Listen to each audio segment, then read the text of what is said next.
Good morning students. Beta, today's topic is merits and demerits of cooperative organization. बेटा आज के topic में हम कोऑपरेटिव ऑर्गेनाइजेशन के मेरिट्स और डीमेरिट्स पढ़ेंगे। मेरिट्स में बेटा इसका पहला पॉइंट है इजी फॉर्मेशन। बेटा कोऑपरेटिव्स को बनाना मुश्किल काम नहीं है, काफ़ी इजी लेवल का प्रोसीजर होता है। A cooperative society can be formed easily, इसे बड़े आसानी से फॉर्म किया जा सकता है। कैसे? अब एक एग्जाम्पल के जरिए मैं आपको बता रही हूँ। Any 10 adults member can establish a cooperative society by getting it registered with the registrar of cooperative society. बेटा कोऑपरेटिव सोसाइटी में कम से कम 10 मेंबर्स जो अडल्ट होंगे वो बेटा रजिस्ट्रार के ऑफिस में जाकर कोऑपरेटिव सोसाइटी की फॉर्मेलिटीज़ को पूरा करके इसे एस्टेब्लिश कर सकते हैं। तो इसको एस्टेब्लिश करने का प्रोसेस कोई डिफ़िकल्ट प्रोसेस नहीं है, एक इजी वाला प्रोसेस है। सेकंड पॉइंट है लिमिटेड लायबिलिटी। बेटा कोऑपरेटिव में मेंबर की लायबिलिटी लिमिटेड होती है। The liability of member is limited to their share and guarantee given by him.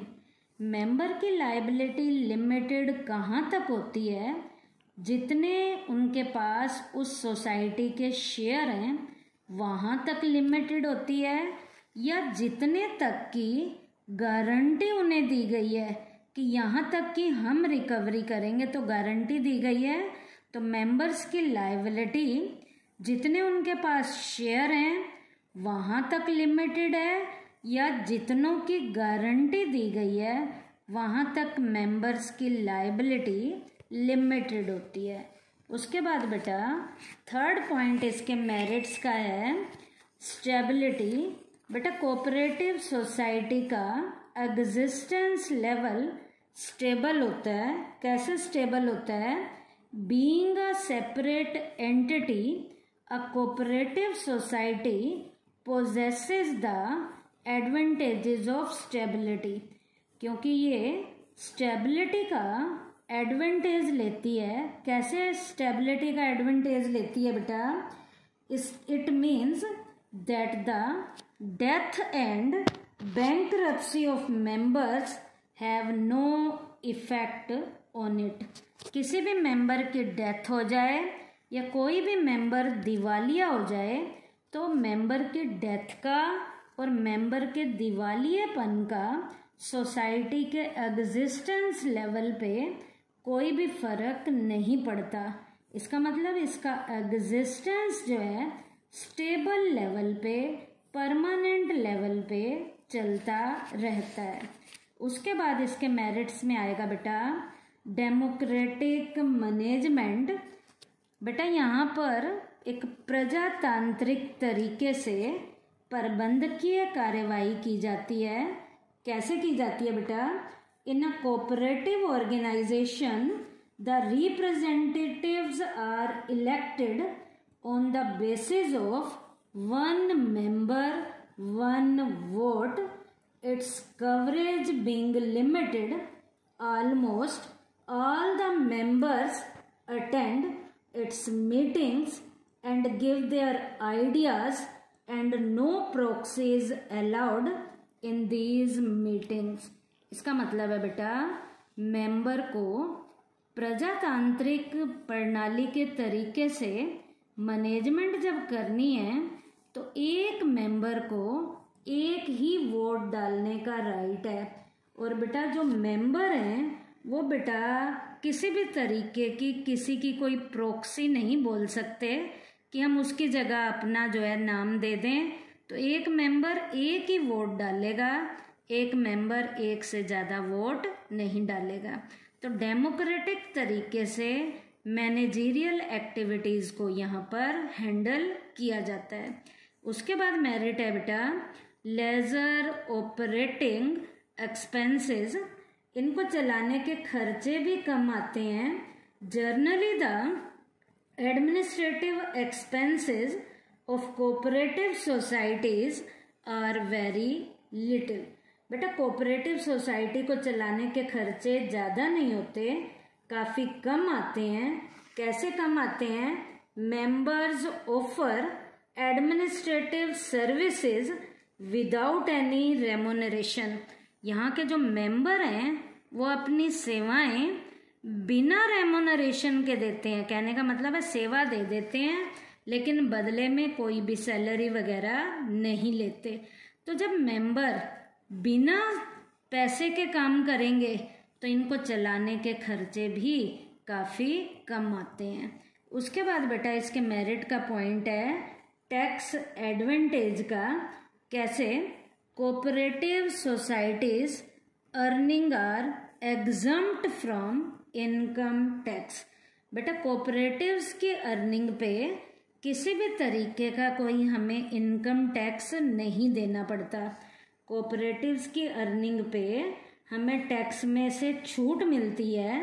These are always exempted from the payment of stamp duty and registration fees etcetera. बेटा cooperatives में किसी भी तरीके की कोई stamp duty का खर्चा भी नहीं आता और इसकी रजिस्ट्रेशन की भी कोई भी फीस नहीं लगती। तो ये भी बेटा इसके एडवांटेज का पॉइंट है, फ़ायदे का पॉइंट है। उसके बाद है स्टेट पैटर्नेज। इसका मतलब इसके ऊपर उस स्टेट की सरकार की भी टाइमली एक्टिविटीज़ का देखने का काम होता है। Government helps the cooperative society by offering loan on easy term and giving them grants.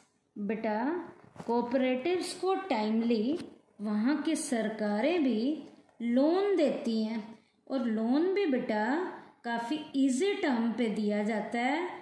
और कई बार यदि ग्रांट वगैरह की ज़रूरत भी पड़ती है तो वहाँ की जो सरकारें हैं वो कोऑपरेटिव्स को बेटा ग्रांट देने का भी काम करते हैं। Therefore government has a liberal attitude towards them. और गवर्नमेंट का बेटा कोऑपरेटिव्स के प्रति जो एटीट्यूड भी है वो काफ़ी लिबरल होता है, सख्त वाला कोई भी रवैया नहीं होता। इसका मतलब सरकार भी टाइमली इनकी सहायता करती है। उसके बाद है बेटा supply of goods at cheaper rate. बेटा the societies make bulk purchases directly from the wholesaler, traders and producers. बेटा सोसाइटी ज़्यादातर जो माल है वो बल्क में सीधा ही या तो होलसेलर से खरीदती है या ट्रेडर से खरीदती है या प्रोड्यूसर से सीधा खरीदती है। इसका मतलब जब सीधा माल खरीद रही है तो इनको जो माल सप्लाई होगा वो सस्ते दामों पे होगा, क्योंकि बीच में कोई भी मीडिएटर कमाने के लिए बीच में रोल प्ले नहीं कर रहा। मीडिएटर होता तो माल वही इन्हें महंगे दामों पे मिलता। अब ये सीधे ही माल ले रहे हैं तो उन्हें वो माल रीजनेबल रेट पे मिलता है। In other words it can be said that today the consumers are not at the mercy of businessman but they have a very potent weapon. इसका मतलब बेटा यहाँ पर जो कंज्यूमर हैं ये इनकी दया के ऊपर नहीं है, सीधा माल इनके पास आता है और ये कस्टमर को माल जो सप्लाई करेंगे बिल्कुल सस्ते दामों पे माल सप्लाई करेंगे। उसके बाद है बेटा चेक ऑन अदर बिजनेस। बेटा ये सोसाइटी अदर लेवल के बिजनेस को भी चेक करने का काम करती हैं।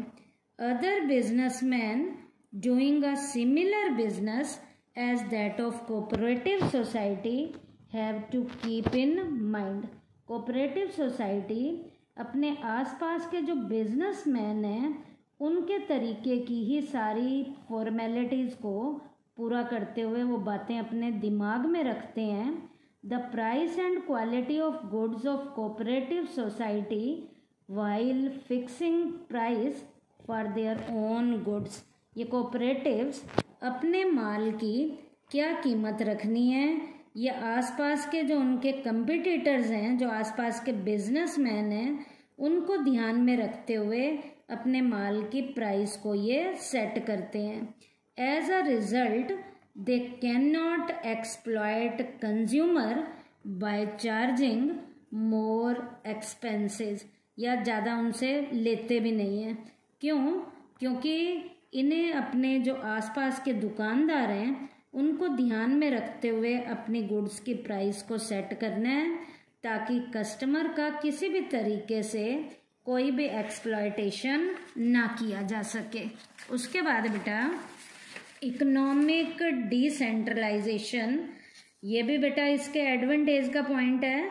Cooperative societies have prevented the centralisation of country's wealth in the hands of few individual. बेटा कोऑपरेटिव्स का मेन पर्पस जो है पैसा कुछ लोगों के हाथ में केंद्रित करके रखना नहीं है, बल्कि पैसे को अलग अलग लोगों के हाथों तक पहुंचाना भी कोऑपरेटिव्स का मेन पर्पस है। तो धन का केंद्रीयकरण नहीं होता, धन का विकेंद्रीयकरण होना भी शुरू हो जाता है। ये भी बेटा कोऑपरेटिव्स के कारण हुआ है, तो ये भी इसके एडवांटेजेस में रोल प्ले करता है। अब बेटा इसकी लिमिटेशंस क्या क्या हैं, इसके ड्रॉबैक क्या क्या हैं।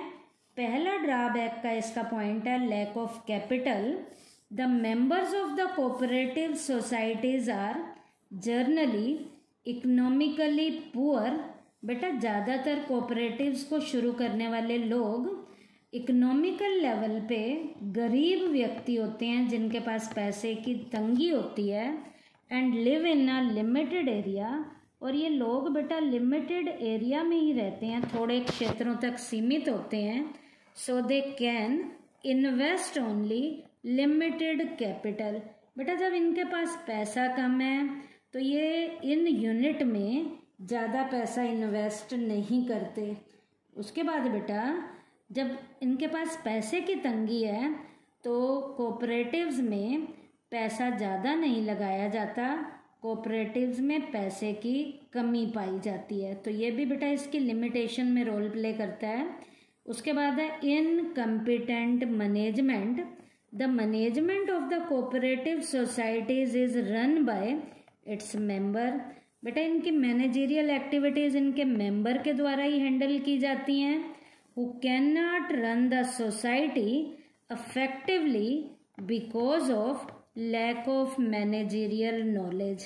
बेटा जितने भी मेंबर्स हैं उन मेंबर्स के द्वारा ही मैनेजरियल जब एक्टिविटीज़ की जाती हैं, तो बेटा ये मेंबर जितने भी हैं ये अपनी फील्ड के अफेक्टिव लेवल के मैनेजर भी नहीं होते, इनके पास मैनेजमेंट लेवल की नॉलेज भी पूरी नहीं होती, जिसके कारण ये इस यूनिट की मैनेजरियल एक्टिविटीज़ को बढ़िया तरीके से हैंडल नहीं कर पाते। मान लीजिए ये बाहर से भी मैनेजर लगाएं तो मैनेजर्स को देने के लिए सैलरी चाहिए होती है, तो कोऑपरेटिव्स के पास ज़्यादा पैसा नहीं होता, जिससे वो उन मैनेजर्स को अच्छी सैलरी नहीं दे पाते। तो ये मेंबर खुद ही कोऑपरेटिव्स की मैनेजरियल लेवल की एक्टिविटीज़ को हैंडल करते हैं, जिसके कारण इन मेंबर्स में मैनेजरियल लेवल की एबिलिटी नहीं भी होती, जिसके कारण इनकी मैनेजमेंट प्रॉपर तरीके से नहीं हो पाती। ये भी बेटा इसका ड्रॉबैक था। उसके बाद थर्ड पॉइंट है बेटा ड्रॉबैक का cash trading. Cash trading is both. बेटा कैश ट्रेडिंग दोनों में आएगा बेटा, ये एडवांटेज के पॉइंट में भी आएगा और डिसएडवांटेज के भी पॉइंट में आएगा। Their members are mostly poor who need goods on credit, although the cooperative societies supply them goods on cheaper rate, yet the lack of credit facility pushes them into the clutches of other businessmen। बेटा जब यहाँ सारी trading cash basis पे होती है तो ये उधार का कोई काम ही नहीं होता, तो लोग इनके पास नहीं जाते, वहाँ जाते हैं जहाँ इन्हें उधार मिलता है। और वो जो मनी लेंडर्स वगैरह हैं या कुछ और मार्केट में सेठ साहूकार बैठे हैं, उनके चंगुल में वो लोग फंस जाते हैं, क्योंकि यहाँ पर ट्रेडिंग कौन से बेसिस पे होती है, कैश ट्रेडिंग पे। और हमारी इंडियन मार्केट में लोग कैश लेने वाले माल को कम है, उधार लेने वाले ज़्यादा हैं, तो ये भी इसका ड्रॉबैक है। उसके बाद है political interference. Government also invest money in the cooperative society. It has members nominated in the managing committee. बेटा हमारी गवर्नमेंट भी कोऑपरेटिव्स में पैसा इन्वेस्ट करती है, और हमारी गवर्नमेंट के जो एडमिनिस्ट्रेटर हैं वो एडमिनिस्ट्रेटर कोऑपरेटिव्स की मैनेजरियल लेवल की कमेटी में एज अ नॉमिनेटेड मेंबर के रूप में रोल प्ले करते हैं। These member interfere in society regularly. और ये मेंबर कोऑपरेटिव की सोसाइटी में रोज़मर्रा की एक्टिविटीज़ में दखल अंदाजी करते हैं, तो जिसके कारण उनकी दखल अंदाजी के कारण भी ये सोसाइटी प्रॉपर तरीके से काम नहीं कर पाती। क्यों? क्योंकि पॉलिटिकल लेवल का जो इंटरफेरेंस है वो भी हद से ज़्यादा होता है। उसके बाद है lack of motivation. It is a collective enterprise of a group of persons. बहुत से लोगों की ये मिली जुली नाम की एक संस्था है। No member take personal interest in its activities. इसके कामों में मेंबर पर्सनली लेवल पे इंटरेस्ट नहीं दिखाते हैं। In the absence of individual motivation all keep quiet and do not want to work. बेटा जब कोऑपरेटिव लेवल की सोसाइटी है तो लोग अपने पर्सनल लेवल के इंटरेस्ट को ज़्यादा इम्पोर्टेंस देते हैं और कोऑपरेटिव्स को इग्नोर करते हैं। क्यों? क्योंकि उन्हें पता है चाहे हम काम करें या ना करें हमें मिलेगा ही मिलेगा। तो यहाँ पर मोटिवेशन की कमी के कारण भी आज कोऑपरेटिव्स जो हैं हमारे इंडिया में प्रॉपर तरीके से जो रोल प्ले करना है वो रोल प्ले नहीं कर रही, क्योंकि कोऑपरेटिव्स को प्रॉफिट के बजाय लॉस हो रहा है। आगे बेटा नेक्स्ट पॉइंट है लैक ऑफ पब्लिक कॉन्फिडेंस। आज कोऑपरेटिव्स में लोगों का जो कॉन्फिडेंस है वो भी ख़त्म होना शुरू हो रहा है कि लोगों को विश्वास नहीं है इन पे। Only some particular individual become member of the managing committee. कुछ पर्टिकुलर लोग ही मैनेजिंग कमेटी के मेंबर में रोल प्ले करते हैं and they are politically motivated. उनके ऊपर वहाँ के जो पॉलिटिशियन हैं वो उनके ऊपर प्रॉपर रोल प्ले करता है। Their undesirable conduct hurts the faith of the people.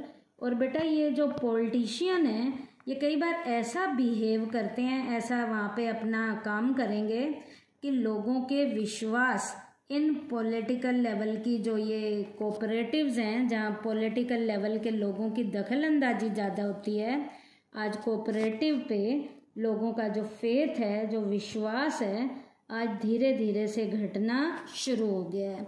उसके बाद है lack of secrecy. Cooperative societies have to send their annual report and accounts to the registrar. बेटा कोऑपरेटिव सोसाइटी को अपने एनुअल लेवल की report और एनुअल लेवल के जो रिकॉर्ड हैं वो रजिस्ट्रार के ऑफिस में दिखाने पड़ते हैं, शो करने पड़ते हैं, रिपोर्ट देनी पड़ती है। In this way secrets of business become public.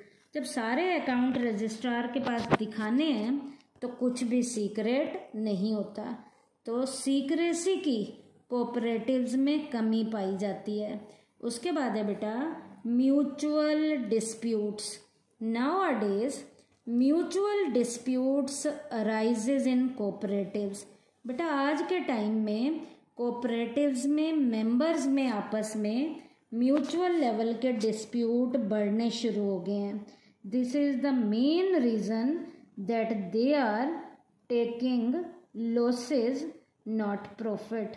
यही मेन कारण है जिसके कारण जो हमारी कोऑपरेटिव सोसाइटीज़ हैं डिस्प्यूट के कारण आज प्रॉफिट नहीं कमा रही हैं, लॉस में जा रही हैं। क्यों? क्योंकि मेंबर्स के डिस्प्यूट इतने ज़्यादा बढ़ जाते हैं, लोग काम करने के बजाय लड़ने और झगड़ने में लगे रहते हैं, जिसके कारण कोऑपरेटिव्स के प्रॉफिट जो हैं आज कम हो रहे हैं और कोऑपरेटिव्स हमारी घाटे में जा रही हैं। तो ये बेटा कोऑपरेटिव्स की लिमिटेशन के पॉइंट थे। आज के टॉपिक में मैंने आपको बेटा कोऑपरेटिव्स के मेरिट्स के पॉइंट करवाए हैं और डीमेरिट्स के पॉइंट करवाए हैं।